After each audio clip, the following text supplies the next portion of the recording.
¿Sabía usted que hasta alrededor del siglo XIII los espejos se hacían de metal pulido, por lo tanto no producían imágenes nítidas? Los primeros espejos de vidrio solo surgieron a principios del siglo XIV, creados por artesanos de Venecia, en Italia, que desarrollaron una mezcla de estaño y mercurio que aplicada sobre la placa de una placa de vidrio plano formaba una fina capa reflectora. Sin embargo, fue solamente en el siglo XIX que se descubrieron formas de espejar el vidrio con plata química, sin la necesidad del mercurio, que era peligrosa. Y también esta nueva técnica era más segura, más simple y más barata. Y así se popularizaron los espejos por el mundo. El propósito del espejo era reflejar la imagen de las personas para que se vieran cómo son. Pero para nosotros como cristianos hay una pregunta diferente que se debe formular. Cuando te miras en el espejo, ¿puedes ver la imagen de Dios? El enfoque de la lección de esta semana es entender que como discípulos de Cristo somos llamados para ayudar a restaurar su imagen en los demás, mientras aguardamos el día en que Él ha de venir para restaurar esta imagen completamente. Bienvenidos al bosquejo de la lección de la escuela sabática. Estamos comenzando un nuevo trimestre, una nueva lección, y el título de la lección de este trimestre es El papel de la iglesia en la comunidad. La primera lección tiene como título La restauración de todas las cosas. Y así comienza el bosquejo de la lección de escuela sabática. Quédate con nosotros a continuación.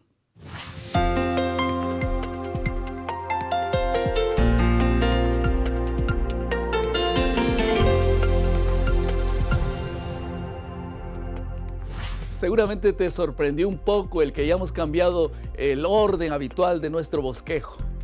Entonces vamos a recapitular un poco lo que hemos hablado hasta aquí. Al inicio del programa abordamos el segmento del motiva, mostramos el espejo y mencionamos la importancia de cumplir con nuestro papel de restaurar el mundo a la imagen de nuestro Creador.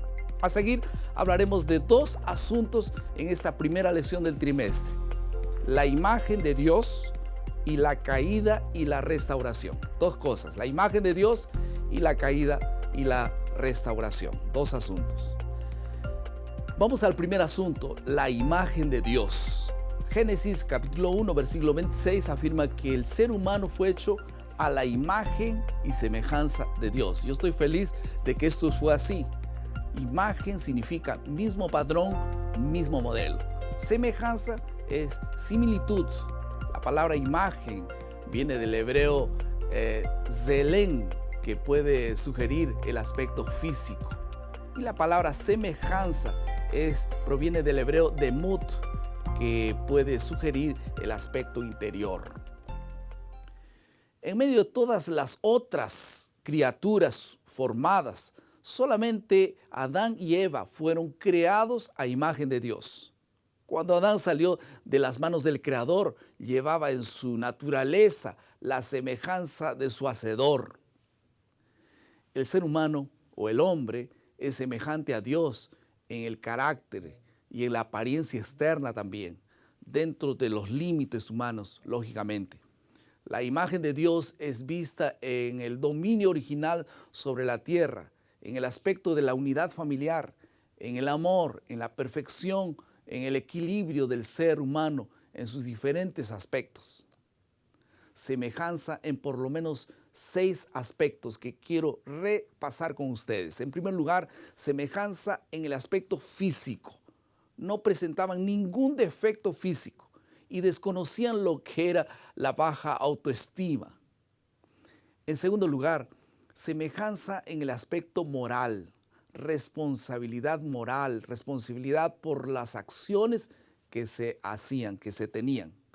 En tercer lugar, semejanza en el aspecto mental. Gran inteligencia, aptitud para aprender todo. Ellos eran capaces de poder memorizar miles de nombres al mismo tiempo.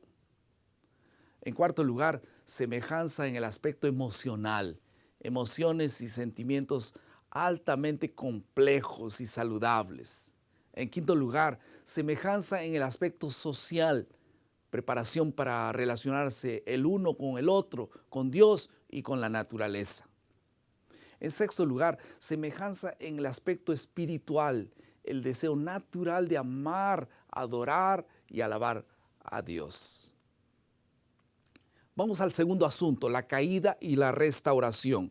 Es un poco doloroso comentar esto, pero es la realidad. El pecado desfiguró la imagen de Dios en el ser humano.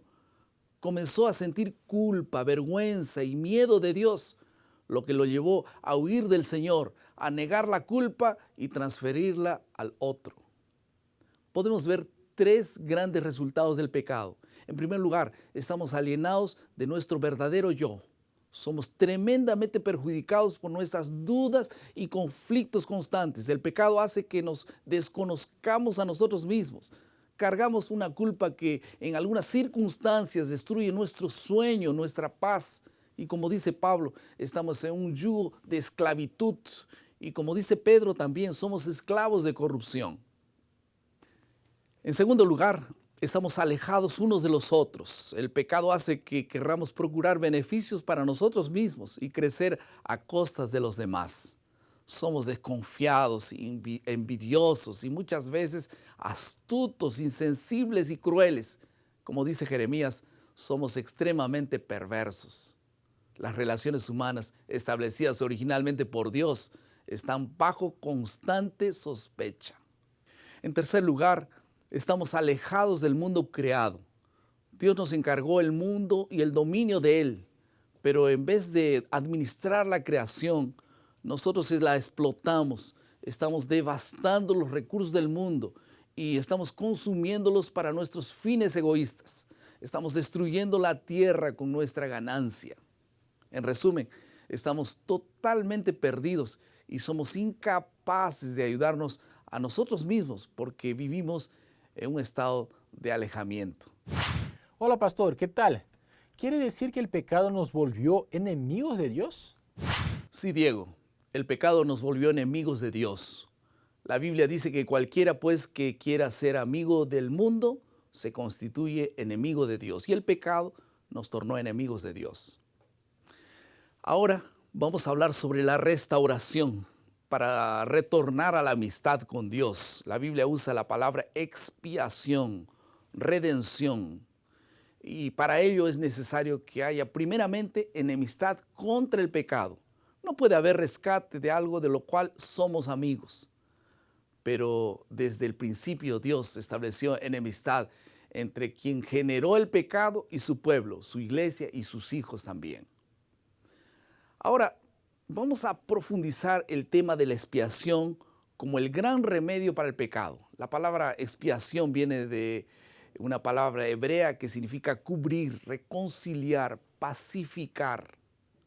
La expiación exigía la ofrenda de un animal sin defecto y Cristo fue sacrificado para quitar de nuestra vida el poder del fermento del pecado.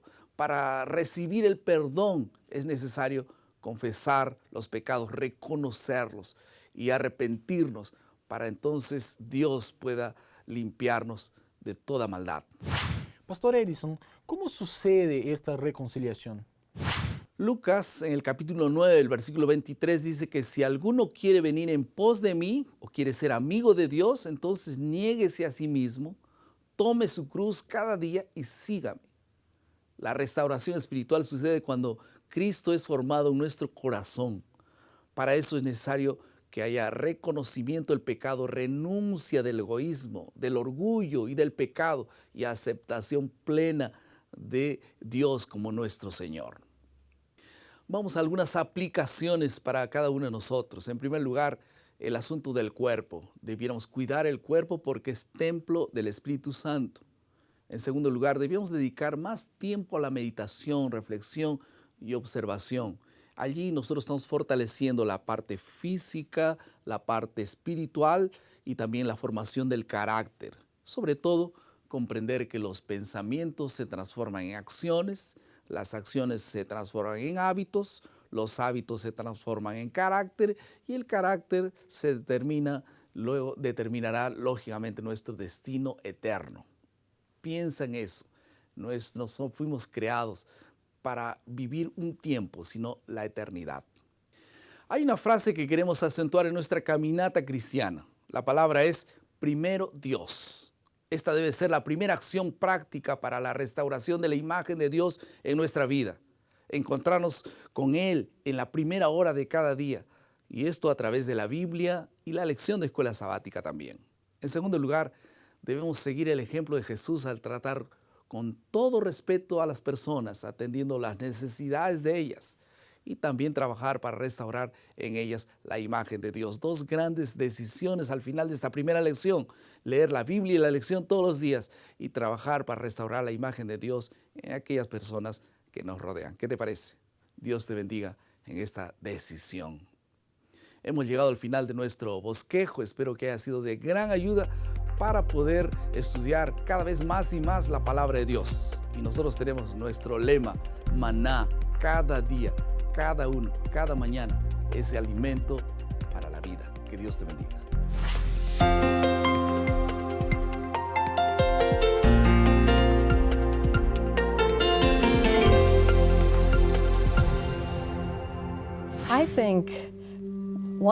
Yo creo que una razón, la primera que se me viene a la mente, es cuando nosotros hacemos una obra de caridad fuera de nuestra iglesia, fuera de nuestra zona de confort,